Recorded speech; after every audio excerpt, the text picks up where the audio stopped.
Hi all, ഇന്ന് നമുക്ക് ചോറിൻ്റെ കൂട്ടത്തിലൊക്കെ കഴിക്കാൻ പറ്റിയ അടിപൊളി കോവയ്ക്ക ഫ്രൈ ഉണ്ടാക്കിയാലോ. ചോറിൻ്റെ കൂട്ടത്തിൽ മാത്രമല്ല കേട്ടോ, എന്തെങ്കിലും ചപ്പാത്തിയുടെയൊക്കെ കൂട്ടത്തിലാണെങ്കിൽ ഒരു സൈഡ് ഡിഷായിട്ട് കൂട്ടാം കേട്ടോ. അതുപോലെ സ്റ്റാർട്ടറായിട്ടും ഒക്കെ കഴിക്കാം ഇത്. ഇപ്പോൾ ഈ പച്ചക്കറി കോവയ്ക്കൊന്നും കഴിക്കില്ലാത്ത കുട്ടികളൊക്കെ ആണെങ്കിൽ ഇങ്ങനെയൊക്കെ ആക്കുവാണെന്നുണ്ടെങ്കിലുണ്ടല്ലോ, അവരൊക്കെ ഇതൊക്കെ കഴിച്ചോളും. ഇവിടെ ഉണ്ടാക്കി കഴിഞ്ഞിട്ട് ഇതാണ്ട് കുട്ടികളൊക്കെ ചുമ്മാ കയ്യിൽ വാരിക്കൊണ്ട് പോകുമായിരുന്നു കഴിക്കാൻ വേണ്ടിയിട്ടേ. ഒത്തിരി ഇഷ്ടപ്പെട്ടു അവർക്കൊക്കെ. അപ്പോൾ ഇതുണ്ടാക്കാനായിട്ട് ഞാനിവിടെ ദാണ്ടെ കുറച്ച് കോവയ്ക്ക എടുത്തിട്ടുണ്ട്. എന്നിട്ട് അതിൻ്റെ രണ്ടറ്റവും ഒന്ന് കണ്ടിച്ച് കളയാനായിട്ട്, നമ്മൾ സാധാരണ തോരൻ വെക്കാനൊക്കെ ഈ കോവയ്ക്കയുടെ രണ്ടറ്റങ്ങളും ചെറുതായിട്ടൊന്ന് മുറിച്ച് കളയുമല്ലോ, അതുപോലെ. അതിനുശേഷം ഇതിനെ നല്ല വൃത്തിയായിട്ടൊന്ന് കഴുകി എടുത്തിട്ട് നല്ല കനം കുറച്ച് അരിഞ്ഞെടുക്കാം കേട്ടോ. നീളത്തിലോ വട്ടത്തിലോ നമുക്കിഷ്ടമുള്ള രീതിയിൽ അരിഞ്ഞെടുക്കാം, പക്ഷേ നല്ല കനം കുറച്ച് അരിയണമെന്ന് മാത്രം. ഇനി ഇത് നമുക്കൊന്ന് മാരിനേറ്റ് ചെയ്ത് വെക്കാനുണ്ട്. അതിനായിട്ട് ഞാൻ വേറൊരു പാത്രത്തിൽ ഇത്രയും കോവയ്ക്കയ്ക്ക് വേണ്ടിയിട്ട് 1.5 ടീസ്പൂൺ ഉപ്പ്, 2 ടേബിൾ സ്പൂണോളം മുളക് പൊടി, 1/2 ടീസ്പൂൺ മഞ്ഞൾപ്പൊടി, ഒരിത്തിരി കായപ്പൊടി, ഇത്ര ഇട്ടിട്ട് ഒന്ന് മിക്സ് ചെയ്യുകയാണ്. ഇത്രയും മുളക് പൊടി എടുത്ത് എന്തിനാന്ന് വെച്ച് കഴിഞ്ഞിട്ടുണ്ടെങ്കിൽ ഈ മുളക് പൊടിക്ക് ഒരിത്തിരി എരിവൊക്കെ കുറവായിരുന്നു കേട്ടോ, അതുകൊണ്ടാണ്. അപ്പോൾ ഈ മുളക് പൊടി ഓരോരുത്തരുടെയും എരിവിന് ആവശ്യത്തിന് ചേർത്ത് കൊടുക്കാം. ഞാൻ ചേർത്തത് ഇവിടെ പാകത്തിനായിരുന്നു കേട്ടോ.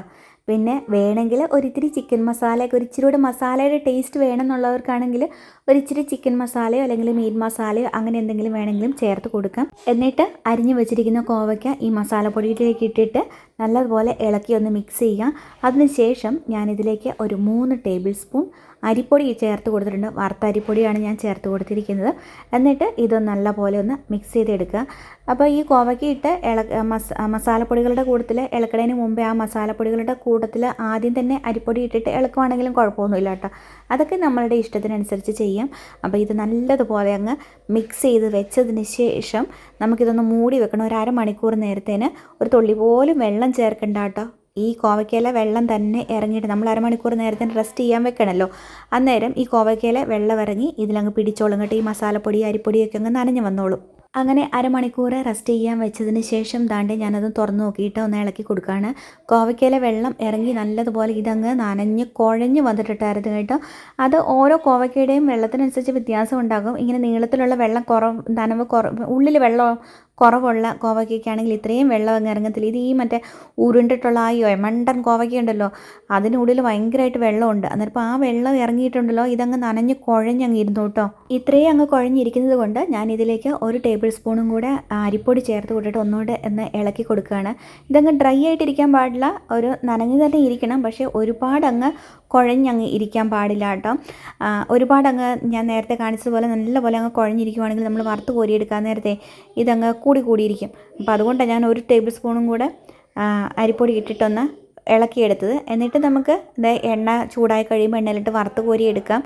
തീ ഒരു മീഡിയം ടു ഹൈ ഫ്ലെയിമിലിട്ടിട്ട് വറുത്ത് കോരിയെടുക്കാം കേട്ടോ. ഇതങ്ങ് വറുത്ത് കോരിയെടുക്കുന്നതിന് കുറച്ച് നേരം മുമ്പേ ഉണ്ടല്ലോ, ഒരിത്തിരി കറിവേപ്പിലയും കൂടി ഇതിനകത്തോട്ട് ഇട്ട് കൊടുത്തിട്ട് ഒന്ന് ഇളക്കി കൊടുക്കാം. അപ്പോൾ ഈ കോവയ്ക്കയുടെ കൂട്ടത്തിൽ കറിവേപ്പിലയും കൂടി അങ്ങ് വറന്ന് കിട്ടുമ്പോൾ ഒരു പ്രത്യേക ടേസ്റ്റാണല്ലോ. അങ്ങനെ നമുക്ക് ഇത് കോരിയെടുത്ത് കഴിയുമ്പം ബാക്കിയും നമുക്കിതിലേക്ക് ഇട്ട് കൊടുത്തിട്ട് അതുപോലെ തന്നെ വറുത്ത് കോരിയെടുക്കാറാകുമ്പോഴേക്കും കുറച്ച് കറിവേപ്പിലയും കൂടി ഇട്ടിട്ടേ അങ്ങ് വറുത്ത് കോരിയെടുക്കാം. സൂപ്പർ ടേസ്റ്റാണ് കേട്ടോ. ഇങ്ങനെ ട്രൈ ചെയ്തിട്ടില്ലാത്തവരൊക്കെ ഒന്ന് ട്രൈ ചെയ്ത് നോക്കണം. എല്ലാവർക്കും ഒരുപാടങ്ങ് ഇഷ്ടപ്പെടും കേട്ടോ. അപ്പം നിങ്ങളൊക്കെ ഉണ്ടാക്കി നോക്കിയിട്ട് നിങ്ങളുടെ അഭിപ്രായങ്ങളൊക്കെ ഒന്ന് കമൻറ്റ് ബോക്സിൽ ഇട്ടേക്കണം. ലൈക്ക് ചെയ്യുക, ഷെയർ ചെയ്യുക, ഹൈപ്പ് ചെയ്യുക. അപ്പം പുതിയൊരു വീഡിയോയുമായിട്ട് ഉടനെ തന്നെ കാണാം. Bye bye.